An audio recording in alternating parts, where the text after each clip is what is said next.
Pertama-tama saya akan mempresentasikan tentang konsep akuntansi sektor publik. Asal-usul lahirnya akuntansi sektor publik. Akuntansi sektor publik merupakan aktivitas akuntansi yang dilakukan terhadap kejadian dan transaksi keuangan organisasi sektor publik. Karena organisasi sektor publik yang paling utama adalah pemerintahan, maka akuntansi sektor publik juga dapat dinyatakan sebagai aktivitas akuntansi yang diterapkan pada pemerintahan, baik pemerintahan pusat maupun pemerintahan daerah. Pengertian akuntansi dan akuntansi sektor publik. Berikut ini definisi akuntansi dan dari perspektif proses. Akuntansi adalah suatu proses pengidentifikasian, pengukuran, pencatatan, dan pelaporan transaksi ekonomi atau keuangan dari suatu organisasi atau entitas yang dijadikan sebagai informasi dalam rangka mengambil keputusan ekonomi oleh pihak-pihak yang memerlukan. Jenis-jenis akuntansi sektor publik. Istilah sektor publik pertama kali digunakan pada tahun 1952. Pada saat itu, sektor publik sering dikaitkan sebagai bagian dan manajemen ekonomi makro yang terkait dengan pembangunan dan lembaga pelaksanaan pembangunan. Saat ini, akuntansi sektor publik di Indonesia mengalami perkembangan yang cukup berarti. Salah satunya ditandai dengan lahirnya peraturan perundang-undangan yang mengatur tentang penerapan akuntansi sektor publik khusus di pemerintahan. Perkembangan akuntansi sektor publik meliputi bidang konsentrasi berikut. Pertama, akuntansi keuangan atau financial accounting. Dua, akuntansi manajemen atau manajemen accounting. Tiga, pemeriksaan atau auditing. Di bidang pemeriksaan sektor publik telah lahir standar pemeriksaan keuangan negara. Pemeriksaan di sektor publik menjadi titik sentral dalam proses pencapaian akuntabilitas publik. Pemeriksaan di sektor publik khususnya pemerintahan terdiri atas 3 jenis, yaitu pemeriksaan keuangan, pemeriksaan kinerja, dan pemeriksaan dengan tujuan tertentu. Tujuan akuntansi sektor publik. Tidak ada hal yang diciptakan tanpa tujuan akuntansi keuangan. Begitupun dengan akuntansi sektor publik. Berikut ini beberapa tujuan dan adanya akuntansi sektor publik yang dijelaskan oleh American Accounting Associates dalam tahun 1970. Yang pertama adalah accountability, yang kedua manajemen control. Sifat dan karakteristik akuntansi sektor publik. Organisasi sektor publik adalah organisasi yang berorientasi pada kepentingan publik. Karena orientasinya pada kepentingan publik, maka organisasi ini tidak berorientasi pada laba sebagai tujuan utamanya. Organisasi sektor publik merupakan sebuah entitas ekonomi yang memiliki keunikan tersendiri. Karakteristik lingkungan organisasi. Organisasi sektor publik bergerak dalam lingkungan yang sangat kompleks. Komponen lingkungan yang mempengaruhi organisasi sektor publik meliputi faktor ekonomi, politik, kultur, dan demografi. Karakteristik lingkungan akuntansi sektor publik. Lingkungan operasional organisasi sektor publik, khususnya pemerintahan, berpengaruh terhadap karakteristik tujuan akuntansi dan pelaporan keuangannya. Ciri-ciri penting lingkungan pemerintahan yang perlu dipertimbangkan dalam menetapkan tujuan akuntansi dan pelaporan keuangan adalah sebagai berikut. Ciri struktur pemerintahan dan pelayanan yang diberikan. Bentuk umum pemerintahan dan pemisahan kekuasaan. Pendelegasian kekuasaan adalah pemisahan wewenang di antara eksekutif, legislatif, dan yudikatif. Sistem pemerintahan otonomi secara substansial. Terdapat 3 lingkup pemerintahan dalam sistem pemerintahan Republik Indonesia, yaitu pemerintahan pusat, pemerintahan provinsi, dan pemerintahan kabupaten atau kota. Adanya pengaruh proses politik. Salah satu tujuan utama pemerintahan daerah adalah meningkatkan kesejahteraan seluruh rakyat. Hubungan antara pembayaran pajak dengan pelayanan pemerintahan di daerah, walaupun dalam keadaan tertentu pemerintahan daerah memungut secara langsung atas pelayanan yang diberikan, pada dasarnya sebagian besar pendapatan pemerintahan daerah bersumber dari pemungutan pajak dan rangka pemberian pelayanan kepada masyarakat. Ciri keuangan pemerintahan daerah yang penting bagi pengendalian anggaran sebagai penyataan kebijakan publik, target fiskal, dan sebagai alat pengendalian anggaran pemerintah daerah merupakan dokumen formal hasil kesepakatan antara eksekutif dan legislatif tentang belanja yang ditetapkan untuk melaksanakan kegiatan pemerintah daerah dan pendapatan yang diharapkan untuk menutup keperluan belanja tersebut atau pembiayaan yang diperlukan bila perkiraan akan terjadi defisit atau surplus. Dengan demikian, fungsi anggaran di lingkungan pemerintah daerah mempunyai pengaruh yang penting dalam akuntansi dan pelaporan keuangan antara lain karena anggaran merupakan penyataan kebijakan publik. Anggaran merupakan target fiskal yang menggambarkan keseimbangan antara belanja, pendapatan, dan biaya pembiayaan yang diinginkan. Anggaran menjadi landasan pengendalian yang memiliki konsekuensi hukum. Anggaran memberikan landasan penilaian kinerja pemerintahan daerah. Hasil pelaksanaan anggaran dituangkan dalam laporan keuangan pemerintah daerah sebagai penyataan pertanggungjawaban daerah kepada publik. Investigasi dalam aset yang tidak langsung menghasilkan pendapatan. Pemerintahan daerah menginvestigasikan dana yang besar dalam bentuk aset yang tidak secara langsung menghasilkan pendapatan bagi daerah, seperti gedung, perkantoran, jembatan, jalan, taman, dan kawasan reservasi. Kemungkinan penggunaan akuntansi dana untuk tujuan pengendalian akuntansi dana atau fund accounting merupakan sistem akuntansi dan pelaporan keuangan yang lazim diterapkan di lingkungan pemerintahan daerah yang memisahkan kelompok dana menurut tujuannya, sehingga masing-masing merupakan entitas akuntansi yang mampu menunjukkan keseimbangan 17 konsep akuntansi sektor publik antara belanja dan pendapatan atau transfer yang diterima. Konsep value for money. Salah satu tuntutan terhadap organisasi sektor publik adalah adanya perhatian terhadap penerapan konsep value for money dalam aktivitas organisasi sektor publik. Value for money merupakan konsep pengelolaan organisasi sektor publik yang mendasarkan pada 3 elemen utama, yaitu 1. Ekonomi, 2. Efisiensi, 3. Efektivitas. Konsep good governance. Pengertian good governance sering diartikan sebagai tata kepemerintahan yang baik. Kata baik di sini dimaksud sebagai mengikuti kaidah-kaidah tertentu sesuai dengan prinsip-prinsip dasar good governance. Untuk mewujudkan good governance, diperlukan reformasi kelembagaan atau institutional reform dan reformasi manajemen publik atau public management reform. Reformasi kelembagaan menyangkut pembenahan seluruh alat-alat pemerintah di daerah baik struktur maupun infrastrukturnya, sebagaimana diatur dalam Standar Pemeriksaan Keuangan Negara atau SPKN. Tahun 2007, Value for Money Audit atau pemeriksaan kinerja adalah pemeriksaan yang dilakukan untuk memeriksa tingkat ekonomi, efisiensi, dan efektivitas pelaksanaan suatu program atau kegiatan dan unit kerja tertentu. Prinsip-prinsip good governance. Kunci utama memahami good governance adalah pemahaman atas prinsip-prinsip di dalamnya. Partisipasi masyarakat. Semua warga masyarakat mempunyai suara dalam pengambilan keputusan, baik secara langsung maupun melalui lembaga-lembaga perwakilan sah yang memiliki kepentingan mereka. Tegaknya supremasi hukum. Kerangka hukum harus diadil dan diberlakukan tanpa pandang bulu, termasuk di dalamnya hukum-hukum yang menyangkut hak asasi manusia. Transparansi dibangun dalam atas dasar arus informasi yang bebas. Seluruh proses pemerintahan, lembaga-lembaga, dan informasi perlu dapat diakses oleh pihak-pihak yang berkepentingan, dan informasi yang tersedia harus memadai agar dapat dimengerti dan dipantau. Peduli pada stakeholder, lembaga-lembaga, dan seluruh proses pemerintahan harus berusaha melayani semua pihak yang berkepentingan. Berorientasi pada konsensus tata pemerintahan yang baik, menjembatani kepentingan yang berbeda demi terbangunnya konsep konsensus menyeluruh dan hal apa yang terbaik bagi kelompok-kelompok masyarakat. Kesetaraan. Semua warga masyarakat mempunyai kesempatan memperbaiki atau mempertahankan kesejahteraan mereka.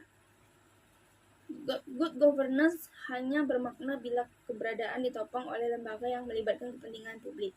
Jenis lembaga tersebut sebagai berikut, yaitu pemerintahan daerah atau good politic governance, kedua sektor swasta atau good corporate governance, yang terakhir adalah masyarakat madani atau civil society. Yang pertama ada definisi dan ruang lingkup akuntansi manajemen sektor publik, yang dimana menurut Bastian, secara umum, baik sektor publik maupun swasta, gerakan mekanisme organisasi merupakan mekanisme untuk mencapai tujuan melalui sumber daya yang tersedia, seperti manusia, modal, bahan baku, dan lain-lain. Dari proses manajemen sektor publik, dua mekanisme praktik, perencanaan dan pengendalian dinilai amat dominan. Dalam pandangan tradisional, perencanaan mempunyai porsi yang terbesar. Alasan yang selalu dikemukakan adalah luasnya cakupan dan ragam komponen di sektor publik. Secara umum, elemen-elemen perencanaan di sektor publik dapat dirinci sebagai berikut. Yang pertama yaitu ada strategi perencanaan. Strategi perencanaan merupakan akumulasi hubungan antar program yang dipilih sebagai turunan visi dan misi kebijakan publik yang ada. Umumnya berisi kuantitas dan kualitas aktivitas yang akan dilakukan. Yang kedua ada strategi pengendalian, merupakan mekanisme feedback dalam perencanaan aktivitas manajemen. Mekanisme umpan balik ini merupakan kunci proses komunikasi antar stakeholder di sektor publik. Menurut Bastian juga, bagian integral dari manajemen yang berkaitan dengan proses identifikasi penyajian dan interpretasi atau penafsiran atas informasi yang berguna untuk merumuskan strategi, untuk juga proses perencanaan dan pengendalian, pengambilan keputusan, optimalisasi keputusan, pengungkapan pemegang saham dan pihak luar, pengungkapan entitas organisasi bagi karyawan, dan yang terakhir perlindungan atas aset organisasi. Selanjutnya ada peran dan tujuan akuntansi manajemen sektor publik. Menurut Bastian juga, peran fundamental akuntansi manajemen di organisasi sektor publik adalah membantu manajer atau pimpinan dengan informasi akuntansi yang dibutuhkan agar fungsi perencanaan dan pengendalian dapat dilakukan secara rinci. Tujuan umum tersebut dapat dibedakan menjadi yang pertama, membantu organisasi manajemen memformulasikan kebijakan. Yang kedua, membantu manajemen dalam proses perencanaan organisasi. Yang ketiga, membantu manajemen dalam mengendalikan operasi atau kegiatan organisasi. Peran utama akuntansi sektor publik adalah memberikan informasi akuntansi yang relevan dan handal kepada manajer untuk melaksanakan fungsi perencanaan dan pengendalian organisasi. Dalam organisasi sektor publik ini, perencanaan dimulai sejak dilakukannya perencanaan strategis, sedangkan pengendalian dilakukan terhadap pengendalian tugas atau task control. Selanjutnya ada akuntansi sebagai alat perencanaan organisasi. Yang pertama, dalam hal perencanaan organisasi, akuntansi manajemen berperan dalam pemberian informasi historis dan prospektif untuk memfasilitasi perencanaan. Proses perencanaan juga melibatkan aspek perilaku, yaitu partisipasi dalam pengembangan sistem perencanaan, penetapan tujuan, dan pemilihan alat yang paling tepat untuk memonitor perkembangan pencapaian tujuan. Akuntansi sebagai alat perencanaan pada dasarnya dapat dibedakan menjadi 3 kelompok, yaitu yang pertama, informasi yang sifatnya rutin. Yang kedua, informasi kuantitatif atau kualitatif. Dan yang ketiga, informasi disampaikan melalui saluran informal ataupun formal.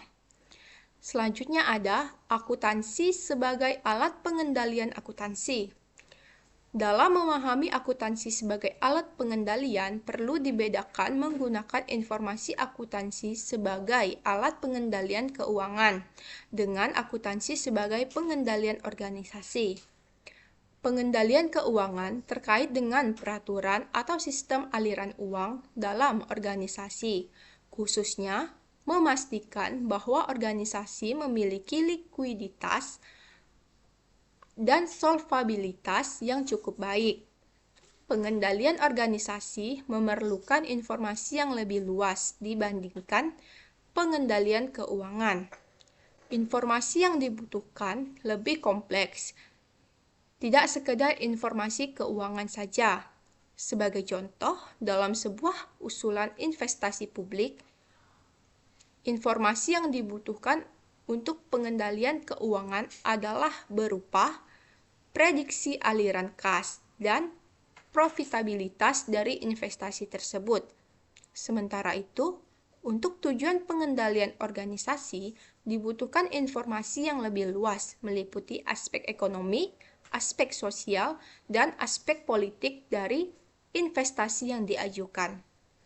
Selanjutnya, ada proses perencanaan dan pengendalian manajerial organisasi sektor publik.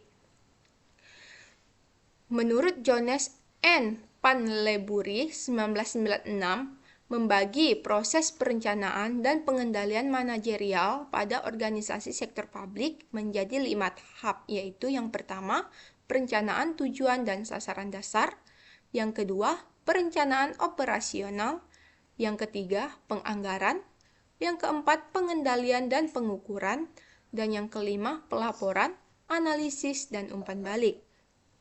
Perencanaan tujuan dan sasaran dapat merupakan langkah utama dalam perencanaan. Dengan adanya tujuan dan sasaran, dasar organisasi, maka akan diketahui dengan jelas organisasi harus dibawa ke arah mana dan tujuan apa yang harus dicapai. Perencanaan operasional memberikan rincian tentang kegiatan apa yang diperlukan untuk mencapai tujuan organisasi. Anggaran sektor publik. Anggaran sektor publik adalah rencana kegiatan dan keuangan periodik, biasanya dalam periode tahunan yang berisi program kegiatan dan jumlah dana yang diperoleh atau penerimaan pendapatan dan dibutuhkan pengeluaran atau belanja dalam rangka mencapai tujuan organisasi. Karakteristik anggaran sektor publik. Ada 5. Yang pertama, anggaran dinyatakan dalam satuan keuangan dan satuan selain keuangan. Yang kedua, anggaran umumnya mencangkup jangka waktu tertentu, 1 atau beberapa tahun. Yang ketiga, anggaran berisi komitmen atau kesanggupan manajemen untuk mencapai sasaran yang ditetapkan. Yang keempat, usulan anggaran ditelaah dan disetujui oleh pihak yang berwenang lebih tinggi dari penyusunan anggaran. Yang kelima, sekali disusun, anggaran hanya dapat diubah dalam kondisi tertentu. Prinsip-prinsip anggaran akuntansi sektor publik itu yang pertama, otorisasi oleh legislatif. Anggaran publik harus mendapatkan otorisasi dari legislatif terlebih dahulu sebelum eksekutif dapat membelanjakan anggaran tersebut. Yang kedua, komprehensif. Anggaran harus menunjukkan semua penerimaan dan pengeluaran pemerintah. Oleh karena itu, adanya dana non-budgeting pada dasarnya menyalahi prinsip anggaran yang bersifat komprehensif. 3. Keutuhan anggaran. Semua penerimaan dan belanja pemerintah harus terhimpun dalam dana umum atau general fund. Yang keempat itu ada periodik. Anggaran merupakan suatu proses yang periodik, dapat bersifat tahunan maupun multi tahunan. Yang kelima itu akurat. Estimasi anggaran hendaknya tidak memasukkan cadangan yang tersembunyi atau hidden reserve yang dapat dijadikan sebagai kantong-kantong pemborosan dan invariansi anggaran serta dapat mengakibatkan munculnya underestimate pendapatan dan overestimate pengeluaran. Yang keenam, diketahui publik. Anggaran harus diinformasikan kepada masyarakat luas. Fungsi anggaran sektor publik. Bagi organisasi sektor publik seperti pemerintah, anggaran tidak hanya sebuah rencana tahunan tetapi juga merupakan bentuk akuntabilitas atau pengelolaan dana publik yang dibebankan kepadanya. Menguraikan fungsi utama anggaran sektor publik sebagai berikut. Yang pertama itu ada alat perencanaan atau planning tool. Anggaran sektor publik dibuat untuk merencanakan tindakan apa yang akan dilakukan oleh pemerintah, berapa biaya yang dibutuhkan, dan berapa hasil yang diperoleh dan belanja pemerintah tersebut. Yang kedua, alat pengendalian atau control tool. Sebagai alat pengendalian, anggaran memberikan rencana detail atas pendapatan dan pengeluaran pemerintah agar pembelanjaan yang dilakukan dapat dipertanggungjawabkan kepada publik. Yang ketiga, alat kebijakan fiskal atau fiscal tool digunakan untuk menstabilkan ekonomi dan mendorong pertumbuhan ekonomi. Melalui anggaran publik tersebut dapat diketahui arah kebijakan pemerintah sehingga dapat dilakukan prediksi-prediksi dan estimasi ekonomi. Yang keempat itu alat politik atau political tool. Anggaran digunakan untuk memutuskan prioritas dan kebutuhan keuangan terhadap prioritas tersebut. Karena itu, pembuatan anggaran publik membutuhkan politik will, team building, keahlian bernegosiasi, dan pemahaman tentang prinsip manajemen keuangan publik oleh para manajer publik. Yang kelima, alat koordinasi dan komunikasi atau conditional dan communication tool. Setiap unit kerja pemerintah terlibat dalam proses penyusunan anggaran. Anggaran publik merupakan alat koordinasi antar bagian dalam pemerintah. Anggaran publik yang di samping itu, anggaran publik juga berfungsi sebagai alat komunikasi antara unit kerja dalam lingkungan eksklusif. Yang keenam, alat penilaian kerja atau performa measurement tool. Anggaran merupakan wujud komitmen dan budgeting holder atau eksklusif kepada pemberi wewenang atau legislatif. Kinerja eksekutif akan dinilai berdasarkan pencapaian target dan efisiensi pelaksanaan anggaran. Yang ketujuh, alat motivasi. Anggaran sebagai instrumen untuk memotivasi manajemen agar bekerja secara ekonomis, efektif, dan efisiensi dalam mencapai target dan tujuan organisasi yang telah ditetapkan. Yang ke-8, alat menciptakan ruang publik atau public space. Anggaran publik tidak boleh diabaikan oleh kabinet, birokrat, dan masyarakat, LSM, perguruan tinggi, dan berbagai organisasi kemasyarakatan harus terlibat dalam proses penganggaran publik. Fungsi anggaran sektor publik. Anggaran sektor publik ini memiliki fungsi diantaranya anggaran merupakan pernyataan kebijakan publik, anggaran merupakan target fiskal yang menggambarkan keseimbangan antara belanja, pendapatan, dan pembiayaan yang diinginkan. Anggaran menjadi landasan pengendalian yang memiliki konsekuensi hukum. Anggaran menjadi landasan penilaian kinerja pemerintah. Hasil pelaksanaan anggaran ditunjukkan dalam laporan keuangan pemerintah sebagai pertanggungjawaban pemerintah kepada publik. Pendekatan penyusunan anggaran sektor publik itu sendiri ada dua. Yang pertama, pendekatan dalam penyusunan anggaran sektor publik.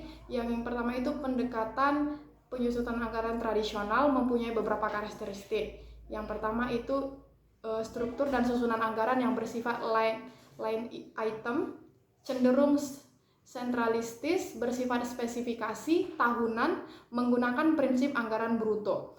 Yang kedua, anggaran dengan pendekatan New Public Management. Yang pertama itu memiliki ciri juga konferensif dan komparatif, terintegrasi dan lindas department, proses pengambilan keputusan dan rasional berjangka panjang, spesifikasi tujuan dan peningkatan prioritas, analisis total cost dan benefit termasuk opportunity cost, adanya pengawasan kinerja.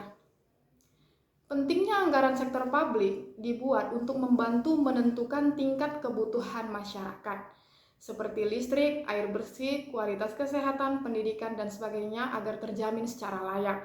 Anggaran sektor publik penting karena beberapa alasan. Yang pertama itu anggaran merupakan alat bagi pemerintah untuk mengarahkan pembangunan ekonomi.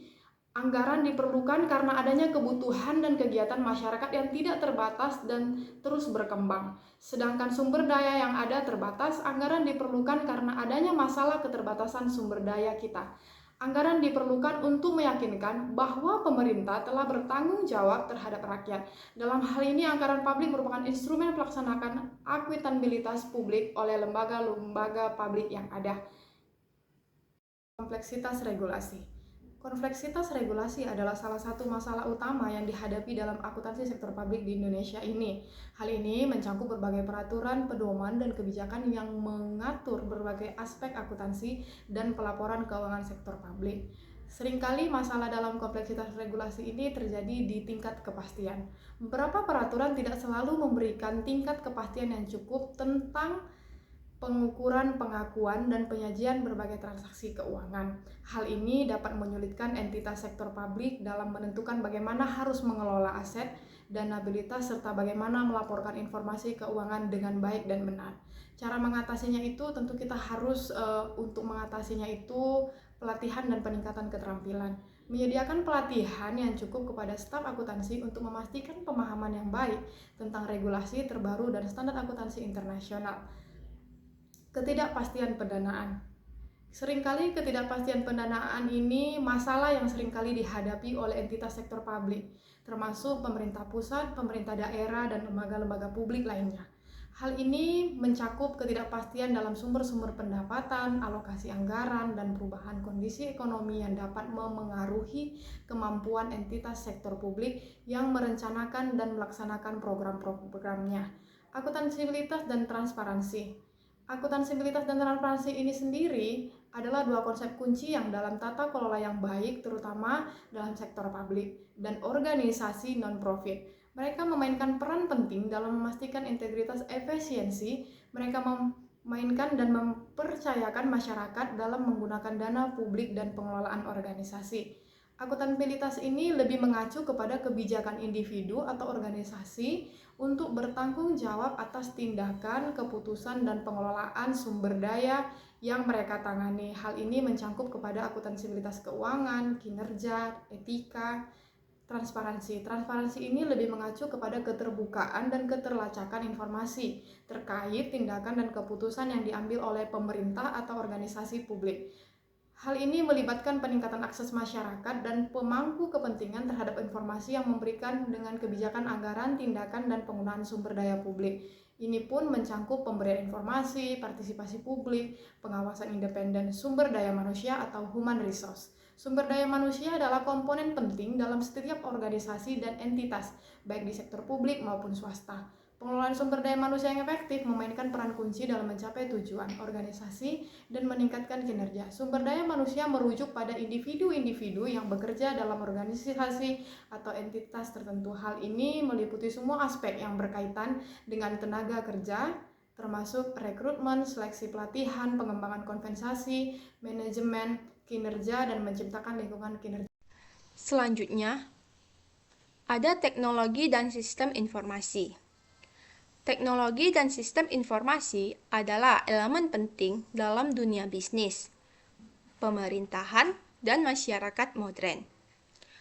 Mereka memainkan peran sentral dalam meningkatkan efisiensi, produktivitas, dan kemampuan pengambilan keputusan. Yang pertama itu ada pengertian teknologi informasi. Teknologi informasi mengacu pada penggunaan perangkat keras dan perangkat lunak komputer, jaringan, dan berbagai teknologi terkait untuk mengumpulkan, menyimpan, mengelola, dan mentransmisikan informasi. Teknologi informasi juga mencangkup konsep-konsep seperti keamanan siber, analitika data, dan berbasis cloud. Yang kedua, penggunaan teknologi informasi dalam bisnis. Dalam dunia bisnis, teknologi informasi digunakan untuk meningkatkan efisiensi operasional, mengoptimalkan rantai pasokan, meningkatkan interaksi pelanggan, dan mendorong inovasi. Hal ini termasuk penggunaan perangkat lunak atau REP, manajemen relasi pelanggan, dan masih banyak lagi. Yang ketiga, penggunaan sistem informasi dalam pemerintah. Sistem informasi dalam konteks pemerintahan sering digunakan untuk meningkatkan pelayanan publik, mengelola data penduduk, mengelola keuangan publik, dan memfasilitasi proses pengambilan keputusan pemerintah. Yang keempat, keamanan dan privasi teknologi informasi. Dengan peningkatan penggunaan teknologi informasi, keamanan siber dan privasi menjadi perhatian utama. Perusahaan dan pemerintah perlu mengembangkan strategi keamanan yang kuat untuk melindungi data dan sistem mereka dari ancaman siber. Dan yang kelima, ketidakpastian ekonomi dan krisis keuangan. Ketidakpastian ekonomi dan krisis keuangan adalah dua aspek yang sangat mempengaruhi stabilitas ekonomi suatu negara dan dampaknya bisa dirasakan di berbagai sektor. Berikut penjelasan lebih lanjut. Ketidakpastian ekonomi merujuk pada tingkat ketidakpastian atau ketidakjelasan yang ada dalam perkiraan atau proyeksi ekonomi di masa mendatang. Hal ini melibatkan ketidakpastian terkait inflasi, pertumbuhan ekonomi, tingkat pengangguran, dan faktor-faktor lain yang mempengaruhi kondisi ekonomi suatu negara, seperti krisis keuangan, adalah situasi darurat, di mana sistem keuangan suatu negara atau wilayah menghadapi masalah serius yang mengancam stabilitasnya. Hal ini dapat mencangkup runtuhnya lembaga-lembaga keuangan, krisis utang, penurunan nilai tukar, atau krisis likuiditas. Krisis keuangan bisa dipicu oleh berbagai faktor, seperti spekulasi berlebihan, lembaga keuangan yang tidak sehat, krisis perbankan, ketidakstabilan pasar keuangan global, atau perubahan dalam kebijakan ekonomi. Dan yang standar akuntansi internasional. Standar akuntansi internasional adalah seperangkat standar akuntansi yang digunakan secara global untuk mempersatukan pelaporan keuangan perusahaan. Standar akuntansi informasi dirancang untuk memastikan bahwa laporan keuangan dapat dipahami dan dibandingkan di seluruh dunia. Tujuan utama standar akuntansi adalah memastikan bahwa laporan keuangan perusahaan memberikan informasi yang relevan, dapat diandalkan, dan dapat dibandingkan. Hal ini membantu investor, kreditur, dan pemangku kepentingan lainnya dalam membuat keputusan ekonomi. Banyak negara telah mengadopsi akuntansi internasional sebagai standar akuntansi mereka. Namun, tingkat adopsi dan penerapan dapat bervariasi dari suatu negara ke negara lain.